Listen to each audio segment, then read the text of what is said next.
everybody. As promised, I'm going to be talking about a subject that has recently become very important. For years, people have smoked, and now the latest craze is this vaping. And I get it because when e cigarettes first came out, I was like, oh, wow, cool. I can smoke without smoking. I have tried an e cigarette. Um, like one time, I took one puff of it and I don't remember what happened. It wasn't that memorable of an experience to me. I didn't continue it. I'm not a smoking addict by any means. I smoked for about 3 months years ago until I found out I was pregnant with my first daughter and I quit. That is my experience with cigarettes personally. Um, there were no e cigarettes back then, just regular cigarettes. My stepfather smoked all my life. I used to sit inside the car. He used to keep the windows rolled up, and I would have the worst headaches and couldn't breathe. And it was torture. It was awful. My mother used to make him crack the window just a little bit for me, like that did a whole lot. Eventually, we got to where I would roll my window down and literally arch my back out the window and stick my head out just to breathe like that when we were driving anywhere. It was really bad. I also used to get very car sick as a result of having to breathe all that in. But lately, this vaping that people are doing has now gone down to the younger generation. The teens are now vaping in different forms. And I wanted to talk about that. So, what do you really know about e cigarettes and vaping? First of all, are they really safer than actual cigarettes? And is it really just water that you're breathing in? And do they really help you quit smoking? I wonder about this third one. And I have not read this pamphlet yet. I'm reading it to you. This is what it looks like. So it's not my information, it's information I'm sharing with you from this pamphlet. Um, and who puts the pamphlet out? Let me see. A nonprofit organization, etr.org. So you can check it out yourself, etr.org. And it's written by Laura Perkins, MLS. I'm not sure what MLS stands for. I'm not that bright about that stuff. And they offer other websites like American Lung Association and Centers for Disease Control and Prevention. Okay, so whatever you think of those organizations will be how you receive this information I'm giving you. Okay, so they want to sell cigarettes. They want to sell e cigarettes. Obviously, society wants people to buy cigarettes. It's good for the economy and boosts the money idea of people that manufacture and sell cigarettes. The unfortunate thing is they're not harmless, and we all know that. So let's talk about some of the messages that are given to us and what we think of them. Oh, this is interesting. So, e cigarettes are run on battery and they give you the nicotine in aerosol form. They're also called hookah pens, e hookahs, or vapes. And some you can throw out, some you can recharge, some you can refill. I didn't know all this because I don't smoke these. Nicotine, we do know this nicotine is addictive. Not everyone that uses e cigarettes is going to get addicted to nicotine. That's not a one size fits all thing at all. The problem is you don't know if you're the one that will or won't. It's a powerful drug no matter what form it comes in. Some people can get addicted in weeks, and others it takes months. E cigarettes have certain toxic chemicals in them, such as formaldehyde and some other things. Um, this liquid that they use in e cigarettes contains high levels of metal. Metal is not good to inhale or take into your system at all. You wouldn't sit and chew on a battery, so not sure why people would do this. Okay. Um, they're only recently regulated by whoever regulates cigarettes. They weren't regulated for the longest time. And the nicotine levels and chemicals and things can be different in each e-cigarette, and the labels are not always correct, so you're not really sure what you're getting. Um, some e-cigarettes say that they're nicotine free, but they actually have nicotine, for instance. Some liquid cartridges can leak. Um, it's basically batteries heating up the aerosol and putting nicotine and different flavors inside of it. So you are actually still inhaling nicotine. So don't think that, oh, well, I'm not really smoking because there's no nicotine involved, because there is. We don't really know the long term health effects. So that's kind of the justification, I guess, with people that want to continue smoking these, is that, well, we really don't know if they hurt you. Well, we really don't know if smoking causes cancer for sure in every case either. But most people, not most people, but many people who have smoked have died of cancer, including the Marlboro man who said he regretted ever even being the spokesperson for cigarettes because of all the people that have died terrible, awful, painful deaths. Um, there is a concern over some of the chemicals that are in these e-cigarettes. Now, interesting to me, they use propylene glycol and glycerin.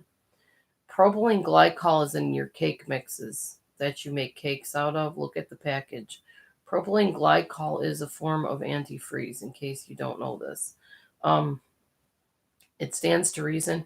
It's not healthy eating antifreeze. It's not healthy smoking antifreeze. Um,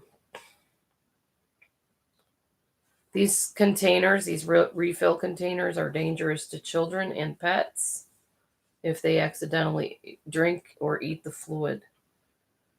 The batteries used to run these e-cigarettes can explode, so if you do smoke them, please be careful. Um, there is no evidence proving that switching to e-cigarettes is better than smoking. And it's true that many people that smoke the vapes are also smoking other cigarettes. So there's no proof that, well, I started vaping, so I stopped smoking. Some people are doing both. And that puts you at higher risk of heart and lung issues and cancer. Passive vaping risks are not known. Now, this is interesting to me because I always thought, oh, good, they're just vaping. I can be around them, because I'm highly, highly allergic to cigarette smoke. I get very, very sick when I'm around smoke from cigarettes. I mean, and it's bad for me because if I'm shopping or something, the people that are the workers are allowed to smoke outside. And that smoke comes right around the building and right into my face and into my lungs. I don't feel it's fair. If you want to pollute your lungs, or you choose to use this as your recreational time or whatever you want to call it, why should I have to inhale your smoke? If that's your choice that you're going to do that, they should find some kind of smokeless thing that sucks in the smoke, not put it out into the world, into the air. That's my thought on it. Um, E-cigarette smokers, we already said this, you're inhaling vapors of metal and toxins. And they said that what you're inhaling in e-cigarettes is like inhaling secondhand smoke. Very similar. Um, because they use flavors like cherry, cola, pina colada, the children are drawn to these type of e-cigarettes because they taste good. Stands to reason we all like flavored stuff, you know. So, yeah, even chocolate e-cigs. Wow. I didn't know about this. Like I said, I don't smoke them, so I don't know much about them other than what I'm reading here and what people have told me. So, let's see. Can you quit by using e-cigs? The FDA has not approved e-cigarettes as a means of quitting. That's interesting to me too, because so many people say, oh, I'm using it so that I can stop smoking. Now, if you have used it and you've stopped smoking altogether, bravo, good for you. Awesome. That's what you want to do, is stop smoking anything. Studies have shown that e-cigarette use were linked to actually lower odds of quitting. So, in other words, if you are vaping, chances are more likely that you will start re-smoking if you smoked before, or possibly start smoking if you just picked up the e-cigarette on a whim or whatever. So that's kind of interesting to me too. All right, so here's some more interesting facts. This comes from the U.S. Department of Health and Human Services. I'll show you this pamphlet. Again, I'm just giving you this information. I don't smoke e-cigarettes. I don't vape. I don't smoke regular cigarettes. And I'm very thankful that I never got hooked on them, because I really understand that it is one of the hardest addictions to ever break. In fact, I've been told by a heroin user it was harder for him to quit smoking than it ever was to quit heroin, which is amazing to me. But that's how addictive nicotine really is. So, a new cigarette shaped like a USB flash drive, like the thing you plug into your computer, is now being used in schools by students because it's small. You can stick it in your pocket, your purse, your bra, whatever, and just bring it to school, right? Any type of tobacco products, including e-cigarettes, is unsafe for our youth, obviously. Their bodies are still developing. They have brains that are still developing, and nicotine can harm that brain development. And they are still developing in their brains till age 25. So you can see how dangerous this is to youth. Parents, teachers, healthcare, doctors, etc., can help prevent the use by informing people of what this is all about. There's something called a jewel. This is a jewel, in case you don't know what one is, up at the top here. A jewel. And using it is called jeweling. This is very common in schools now, apparently. Um, the jewel cigarettes or nicotine refills are called pods, and that's these little things right here. There's little fruit around them because they come in different flavors: strawberry, cucumber, all that, mango, mint. And that's really scary because you know how flavors appeal to kids. All of the jewel cigarettes have a very high level of nicotine. They can contain as much nicotine as is in a pack of 20 regular cigarettes. Scary, scary stuff. It became available for sale in the United States in 2015, and it was the top selling brand of e-cigarette by December 2017, this jewel. News outlets and social media sites are saying that there is widespread in classrooms and in bathrooms. Wow, okay. There are other devices very similar looking to this jewel device that deliver marijuana. And I don't know what PAX ERA. Oh, PAX ERA is the system that they will smoke marijuana with, and it looks like a jewel. So your teen may be smoking just e-cigarette type stuff, nicotine, or they may be smoking marijuana through their jewel device, and maybe you're okay with that. But if you're not okay, you deserve to know this information. It's not safe for young people to smoke e-cigarettes at all. They are not harmless. They have harmful ingredients. We talked about that. The aerosol does contain fewer harmful chemicals than tobacco products do, but still, fewer. How many is fewer? I mean, how many chemicals do you need that are poison to your body to know that it's not good to breathe in poison? I don't know. I don't get that. So they have ultrafine chemicals that can seep into your lungs, heavy metal like tin and lead and nickel, cancer-causing chemicals, and then they have flavoring such as diacetyl, which is linked to serious lung disease. So if your young people are using this, they're more in danger of getting lung disease. Now, most e-cigarettes have nicotine. We've established that. We already talked about the brain development problem, so I'm not going to talk about that again. And most of the young people that start with e-cigarettes are more likely to go on to smoking regular cigarettes. So what can you do if your young person is starting to be approached by people about smoking this jewel or the e-cigarettes? Learn about what the cigarettes look like, the shapes and the sizes of the different type of e-cigarettes. Talk to your children about these risks. Let them know. Maybe show them pictures or videos. Take them to a hospital of somebody that has lung disease and show them, if you smoke this and you get addicted to this substance, this could be you. I'm not saying it is going to be, but it could be you. Do you really want this to be your future? And get them interested in other things like hobbies and such so they're not so addicted. I know it's hard. I thankfully my daughters were born and grew up in an age before this e-cigarette thing was super popular, and I raised them as Christian girls in church. So they have morals and values that are very high. They don't want to pollute their body. They're very health conscious girls. But you can't always win like that with your children. I know that. No condemnation here. But if you can, if you have a possibility of being able to reach your child before other teens reach them, before the messages of, hey, smoke these, they're safer than cigarettes, reaches their ears, then by all means do. At least try. Teachers and educators can learn about the shapes and sizes and inform young people about what they look like and how they work in the body.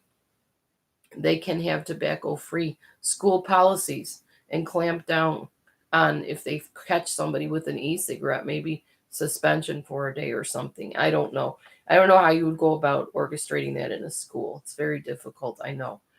Um, they can definitely reject youth tobacco prevention programs. Oh, okay. I'm not really sure. They're saying to reject the youth tobacco prevention programs sponsored by the tobacco industry. These programs have been found to be ineffective for preventing youth tobacco use. So don't have the prevent smoking inside the school. I don't know. That's what it says here. So maybe because they say if you don't smoke, you can just vape instead. I'm not sure. And then your doctors can ask about, are you using these things when they're screening their patients, their young patients, about use of tobacco, warn patients about all of the risks involved in using e-cigarettes. Everybody needs to do their part to prevent the use of these types of things. So, many of you have heard me speak against the vaping and the e-cigarettes, but I said it was annoying to me because, yeah, it's kind of like disruptive when you're talking to somebody and they got to turn their head every once in a while and go to blow out the smoke, or you're hearing this rattling around, this bubbling noise if they're smoking a hookah or whatever. That happened to me yesterday on a tutoring call. I really was in all rights to hang up on that student, but I decided to ignore it because I didn't know what it was at first anyway. I'm not familiar with drug use and tobacco and nicotine, which, by the way, nicotine is a drug. So is caffeine. That's why I drink decaf coffee. Although, yes, there's still coffee or still caffeine in it. I realize that. Um, I want to try to find a totally caffeine-free coffee, and if anybody knows of one out there, please let me know. Years ago, there was something called Postum. I don't know if it still exists, but if it does, I'm going to order some and stop using coffee because it is a drug. And I'm not going to become reliant on a drug because then I'm a hypocrite. I'm telling all y'all to stop. Put down your vapes and your pipes and your cigarettes and your e-cigarettes and all that stuff. But if I'm drinking coffee, I'm a hypocrite too because it's still a drug. A drug is a drug is a drug. So yes, I'm going to do my part too, not only to spread the message, but live it. And I hope this was informative to you and that you'll take a second look at what you may be doing, what your loved one might be doing, and what your children might be getting a hold of. I say this with concern and love, not in a condemning way in any way, shape, or form. I'm just very concerned. And I'll tell you, every time I come on YouTube or social media and I see people doing this or doing this or whatever they're doing, this, I'm thinking, will I still be talking to these people in 10 years, 20 years? Will they be here? And that's my concern. I watched my grandmother die from lung cancer, and it was a terrible, awful, debilitating, deteriorating death that I would not wish on anybody. Anybody. So I'm bringing this message to you because it's a message that honestly is long overdue. I apologize that my speech is not very clear. I burnt my lips last night on a very hot fork, and I still wanted to get the message out, so I'm bringing it to you. So I apologize for any slurring or unclear speech that you might be hearing. So I hope you'll consider what I said. Just at least think about it, pray about it, talk to people about it, consider it, look into it yourself, do the research, become an informed person, if nothing else. I want to see you here in 10 or 20 years. Let me be able to say, hey, I was able to help you, you were able to help yourself, and we saved another life. Have a great day, and I hope this message was meaningful for you. God bless.